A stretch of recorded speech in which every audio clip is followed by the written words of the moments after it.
I've had clients who actually didn't get the results that they came to me for. And I honestly want to talk about that today. It's probably one of the most important things because I know you're feeling incredibly skeptical over coaching and whether it's actually going to work for you this time. I'm not going to be throwing my former clients under the bus, but what I want to tell you is what I learned from those experiences, why some of those results didn't come, and ultimately how I created the Revival Intensive because and for those clients. This is Barbell Therapy, the podcast helping women build strength, confidence, and self-trust through fitness and real conversations. I'm your host, Coach Kate. Get comfy and let's get into it. Welcome back to Barbell Therapy. I'm Coach Kate, and this week we are getting into something that coaches do not talk enough about. The clients who didn't get the amazing results. And let's be real, it's not because the plan wasn't wrong. It's not because they didn't care, the coaches didn't care, the clients didn't care. It's because of something that I didn't even fully understand about what women actually need before they're ready to execute plan. And as soon as I kind of figured that out, mostly for myself, I totally rebuilt everything, the way that I coach and everything. And that's what became the Revival Intensive. So today I'm actually going to pull back the curtain on that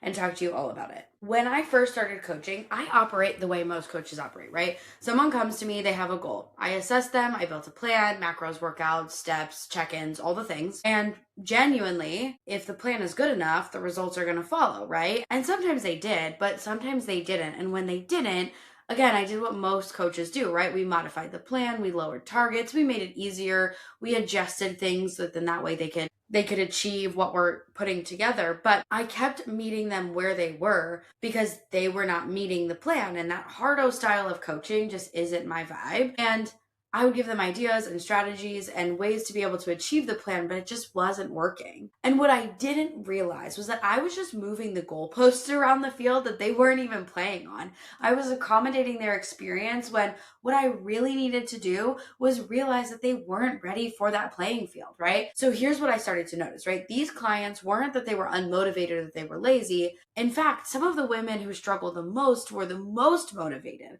when they walked in the door, and they wanted it so badly, and they told me all the reasons why they were ready. But motivation is not readiness. And that's the thing that we have to learn the hard way, right? Because you might be motivated to do something, but when it is so far beyond what you're doing or capable of understanding or feels just unattainable, you're not going to do it, right? So here's what we identified with these clients. The first thing is that they were already at capacity. These women had full lives, demanding jobs, kids, relationships, mental loads.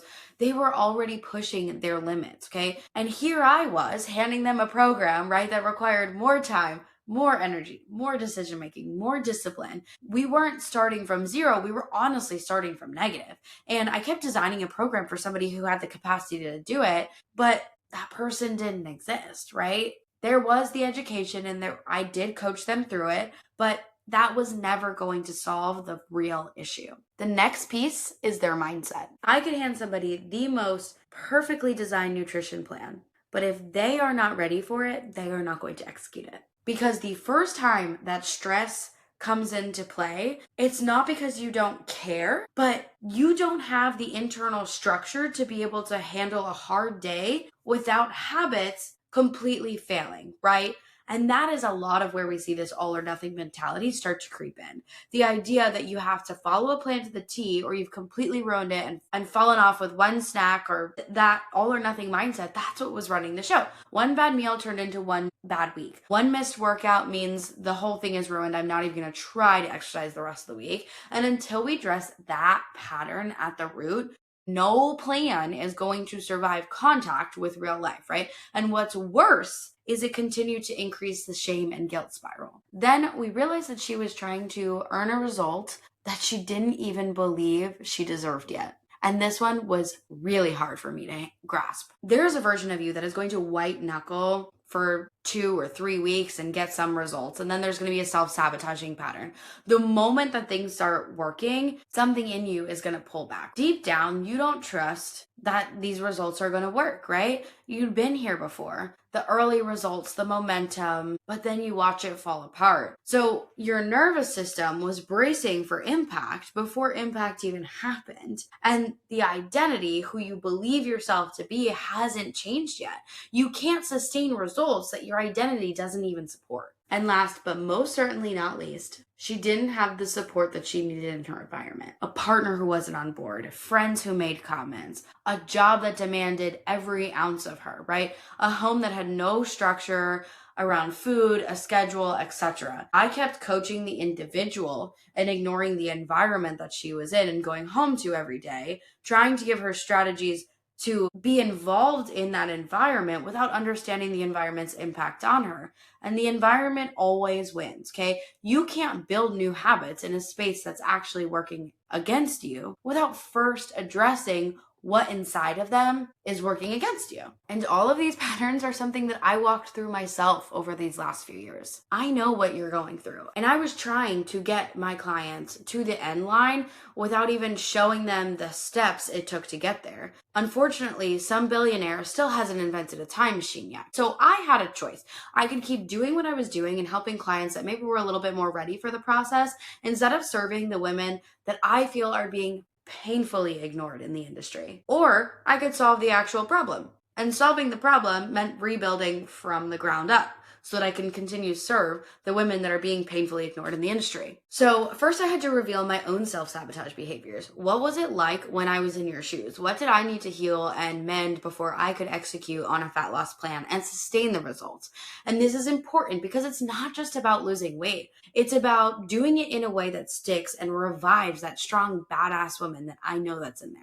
At the end of the day, the answer wasn't more accountability. It wasn't just a stricter plan, right? It wasn't check-ins or better macros. It was a phase before all of that where we actually deal with what's underneath. And that's why the revival intensive starts where it starts, right? We spend real time in the reveal phase where we uncover what's actually happening, the patterns, the avoidance, the stories you've been telling yourself about why things haven't worked, right?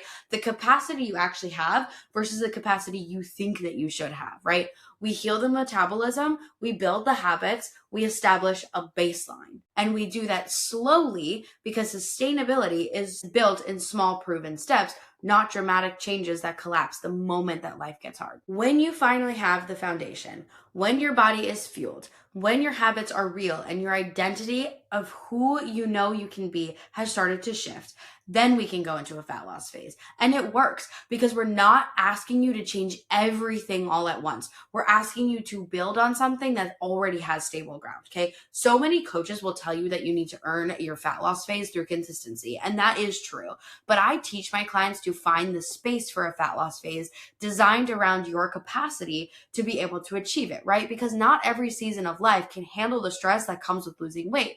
So we manage the stress, we build the habits, and we identify when we have the capacity to be able to push through a fat loss phase. Do you still have to execute on a plan to make it work? Yes, but the reason that nothing has worked for you yet is because you're still trying to do things out of order and in a way that's going to cause your body to continue to fight back against you. And if you want to learn a little bit more about that, I have a YouTube video on healing your metabolism. Go check that out because it is the steps to identifying your body fighting back against you. Okay, you can't start a plan before you reveal what's actually standing in your way. We know that you have time, even if it feels like you don't. We know that you can get your family on board, even if it feels like in the moment you can't. We know that it doesn't have to be so overwhelming, even though you don't understand all of the information that's currently being thrown at you. We need to reveal why. Why don't you have time? Why is your family not on board? Why does this process feel so overwhelming for you? And we have to sit in this hard stuff first, right? To ask what your relationship with yourself looks like, because you can't build a sustainable, healthy foundation on self-abandonment. This is the work that makes everything else possible. And this is what I built the Revival Intensive to do. Now, I'm going to say something uncomfortable, and remember that I have the utmost respect for you and absolutely zero judgment. Some of those clients that didn't get the results weren't ready to do the work. Not because they were lazy, but because they wanted an outcome without being willing to go through the process that produces it. And those are two very completely different things, okay? You can want to lose weight and not be willing to track your food consistently. You can want to feel better and not be willing to look at why you keep self-sabotaging. You can want change and still choose comfort every time it gets hard. And that's okay. That's human, but it also means you're not ready to do the work yet. And no coach in the world can manufacture results without you consistently putting in the work. So here's what I want you to walk away with today, okay? If coaching hasn't worked for you yet, I want you to figure out what phase you were in when you started, because if you are already at capacity, or if you skipped addressing your mindset around exercise, nutrition, your environment, if you skipped building a foundation before applying pressure from a fat loss phase, then that's going to tell you a lot more about what went wrong than just my macros weren't calculated correctly or I wasn't doing the right types of workouts. The Revival Intensive was born out of sheer necessity, right? This is the things that I needed when I was in your shoes. And sometimes I still have to have these hard conversations with myself. I lead from experience, and that's why my clients aren't just losing weight. They're becoming the versions of themselves that don't need to start over every Monday anymore. And if that's what you're looking for, my DMs are open. Come and talk to me. Tell me where you're at and what you might think has been getting in your way. Is it time? Is it family? Is it overwhelm? Is it a lack of motivation? We'll figure it out together, and I will help you through it. I love you. I'm proud of you, and I'll talk to you in the next one.